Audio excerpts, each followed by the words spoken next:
Here in Geneva, the Reformers' Wall commemorates the role that this city played in the Protestant Reformation.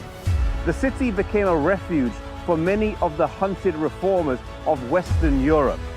John Knox from Scotland spent several years here, and the Protestants of Holland and Spain and the Huguenots from France all sought refuge here in the city, but then carried the gospel from here elsewhere. Indeed, this city has often been referred to as the Protestant Rome.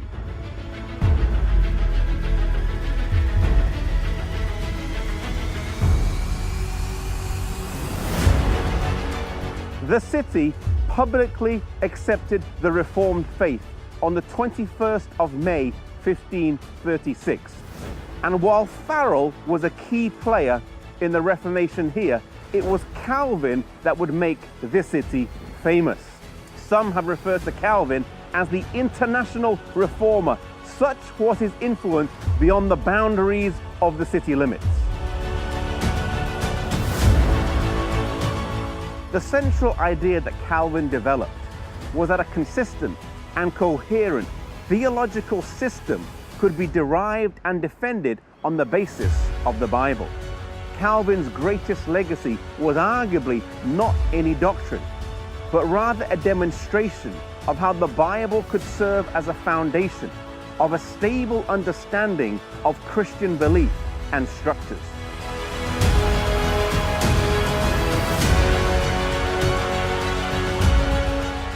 Another key thing that Calvin did for this city was founding the University of Geneva in 1559. Calvin had a huge sway of influence over the notable men and women of that time in the 1600s. His influence spread to England, Scotland, France, Germany. It was far-reaching. In fact, from this city, over 1,700 preachers were sent out to France alone.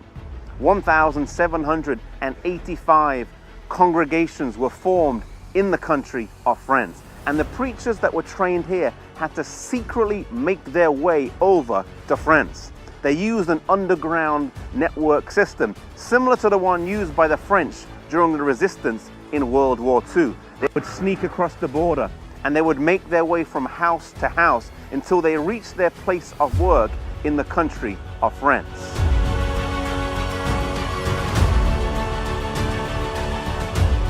One of the greatest things to happen here in Geneva was the publishing of the Geneva Bible, the first English version that had numbered verses in it. The theme of the Reformation here in Geneva was post tenebrax lux, meaning after darkness light. And truly, a lesson we can learn from the Reformation here was that when God's word is studied, when it is read, it takes the darkness of our minds away and brings light. May we study God's word. May we spend time in God's word, that the darkness of our minds may be removed by the light of God's word.